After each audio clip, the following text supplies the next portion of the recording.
आज मैं संस्कृत का मोस्ट वीवीआई ऑब्जेक्टिव लाया हूँ। मोस्ट वीवीआई ऑब्जेक्टिव जो सीधे फाइनल परीक्षा में 100% गारंटी है लड़ेगा। वो संस्कृत का वीवीआई ऑब्जेक्टिव है। अब बार बार प्रश्न आता है भाई साहब, इस वीडियो को छोड़कर मत जाइए, पूरा वीडियो अंत तक देखिए, न तो कहीं हो सकता है बाद में आपको पछताना पड़ेगा। तो मैं 10 से 5 मिनट आपका लूंगा, मैं पूरा वीडियो समाप्त कर दूंगा। तो आप तो 10 से 5 मिनट रील देख लेते हैं, इससे फायदा है आप इस वीडियो को देख लीजिए। तो चलिए हम लोग करते हैं वीडियो का स्टार्ट। और यदि आप क्लास 10th के तैयारी करते हैं तो इस चैनल को भी सब्सक्राइब कर लीजिए, क्योंकि अगला मैं वीडियो अभी और लाने वाला हूँ। तो आपके पास हर वीडियो आपके पास पहुंचना चाहिए। ठीक है, तब मैं टाइम वेस्ट करते हुए करता हूँ वीडियो को स्टार्ट।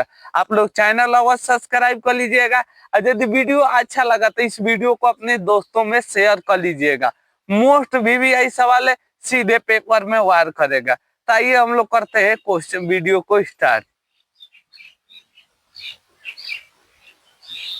लीजिए, पहला 2026 के पेपर में आएगा ही आएगा ये क्वेश्चन, मोस्ट वीवीआई सवाल है। पटना का इतिहास कितना वर्ष पुराना है, वीवीआई सवाल है। तो आप कहिएगा पटना का वर्ष जो है 2000 वर्ष पुराना है। मोस्ट वीवीआई सवाल है। इस क्वेश्चन को लगा लीजिए, 2026 के पेपर में यह भी सवाल आएगा।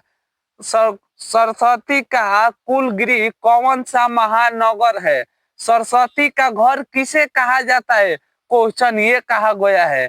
तो क्वेश्चन आप कहिएगा सरस्वती का कुलगृह पाटलिपुत्रम को कहा गया है। मोस्ट वीवीआई सवाल है 2026 के लिए। घर में लगी आग को देखकर कौन लोग पलायन हो गए? पलायन का मतलब भाग गए। तो आप याद रखिएगा, धूर्त लोग जो थे नो, क्या हो चुके थे? भाग चुके थे। अलस का था जब आप पाठ पढ़े होंगे तो लगा लीजिए। इस भी क्वेश्चन के 2026 में आएगा ही आएगा।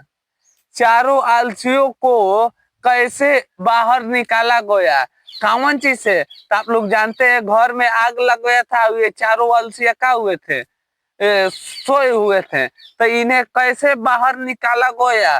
तो आप कहिएगा इनका केस पकड़कर बाहर निकाला गया था। 5 नंबर क्वेश्चन है, अलस कथांतर मिथिला में मंत्री कौन है? साफ क्वेश्चन है। अलस कथा पाठ में मिथिला के मंत्री कौन है? तो आप याद रखिएगा वो वीरेश्वर जी थे। कौन थे? वीरेश्वर जी थे। वीवीआई सवाल है, इस क्वेश्चन को ध्यान से करिएगा। पूरा मैं वीडियो वीवीआई ऑब्जेक्टिव लेकर आया हूँ, इस वीडियो को छोड़िएगा मत। अगला क्वेश्चन, बनावटी आलस्य दिखाकर कौन भोजन ग्रहण कर रहा था? मतलब वो आलसी नहीं था, लेकिन आलसी के ढांचा और ढंग बनाकर कौन भोजन कर रहा था? तो आप कहिएगा धूर्त लोग क्या करते हैं? भोजन करते हैं। विजयांका का काल किस शतक में मनाया जाता है? वीवीआई सवाल है। तो आप कहिएगा विजयांका का काल अष्टम में मतलब 8वीं सदी में मनाया जाता है। इस लगे 8 नंबर क्वेश्चन को, आधुनिक काल की संस्कृत लेखिकाएं में कौन अस्तित्व अति प्रसिद्ध है? आधुनिक काल में मतलब पहले में कौन लेखिका सबसे अधिक प्रसिद्ध थी? तो आप कहिएगा क्षमाराव। पंडित क्षमाराव बहुत पहले प्रसिद्ध थे। वानमाल भावालकर किस काल की संस्कृत कवि यात्री थी? विधि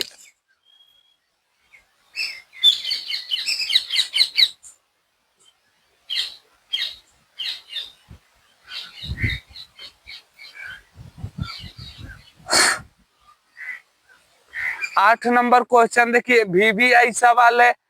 आधुनिक काल की संस्कृत लेखिका में कौन अति प्रसिद्ध थी? तो आप कहिएगा पंडित क्षमाराव सबसे अधिक प्रसिद्ध थे। वानमाल भावालकर किस काल की संस्कृत कवि यात्री थी? वीवीआई सवाल है, इसे आप लोग नोट कर लीजिएगा। तो आप कहिएगा वानमाल भावालकर ये वर्तमान काल की प्रसिद्ध लेखिका थी। 10 नंबर क्वेश्चन देखिए, नरक के द्वार कितने प्रकार के हैं? जिसमें व्यक्ति का नाश हो जाता है। नरक के ऋषि मुनि लोग कितने द्वार बताए थे? तो आप कहिएगा 3 बताए थे। नरक के द्वार कितने हैं? 3 बताए थे लोग। अभी तक हम लोग क्या कर लिए हैं? 10 ठो ऑब्जेक्टिव समाप्त कर लिए हैं। अभी 10 ठो ऑब्जेक्टिव बाकी है। आप लोग पूरी अंत तक करके जाइएगा और कमेंट में बताइएगा आपका 20 में कितना मार्क्स आया। ठीक है, अब आइए 11 नंबर क्वेश्चन देखते हैं हम लोग। अगला 11 नंबर क्वेश्चन है, विनय को कौन मारता है? तो विनय को कौन मारता है? तो आप कहिएगा विनय को आकृति मारती है। कैसे पुरुष सभी जगह सुलभ होते हैं, मतलब कैसे पुरुष सभी जगह पाए जाते हैं? तो आप कहिएगा प्रियवादी पुरुष सभी जगह पाए जाते हैं। इस क्वेश्चन को लगा लीजिए वीवीआई, जो कि पेपर में पूछेगा ही पूछेगा।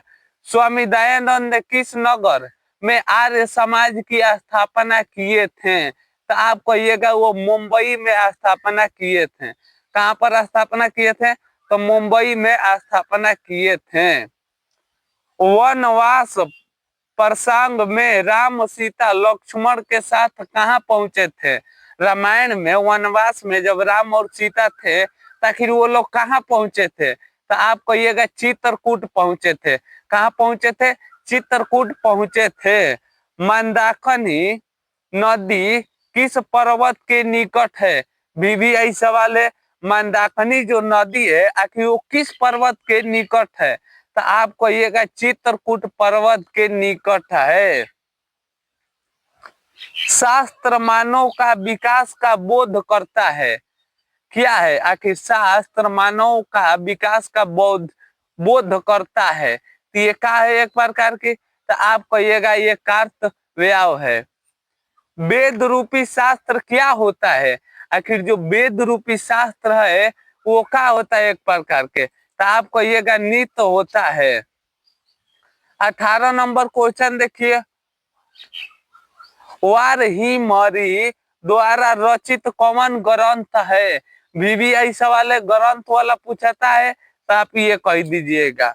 अगला है, ऋषि गौतम ने किस दर्शन की रचना की थी? 2026 के पेपर में आएगा, इसे लगा लीजिए। पेपर 2026 के पेपर में फाइनल आएगा ही आएगा। तो ऋषि गौतम ने किस दर्शन की रचना किए थे? तो आप कहिएगा वो नए दर्शन की रचना किए थे। मोस्ट वीवीआई सवाल का हुआ आकर यहाँ पर समाप्त हुआ। अभी मैं आगे और वीडियो लाने वाला हूँ, तो आप लोग पूरी वीडियो अंत तक देखे हैं तो आप कमेंट में बताइएगा हाँ जी मेरा 20 में कितना मार्क्स रहा। अवश्य बताइएगा आपका कितना मार्क्स रहा। और अभी तक चैनल सब्सक्राइब नहीं किए हैं तो चैनल को सब्सक्राइब कर लीजिए, लाइक कर लीजिए। चलिए तब तक ले मिलेंगे एक और नई वीडियो के साथ। जय हिंद दोस्तों, वंदे मातरम।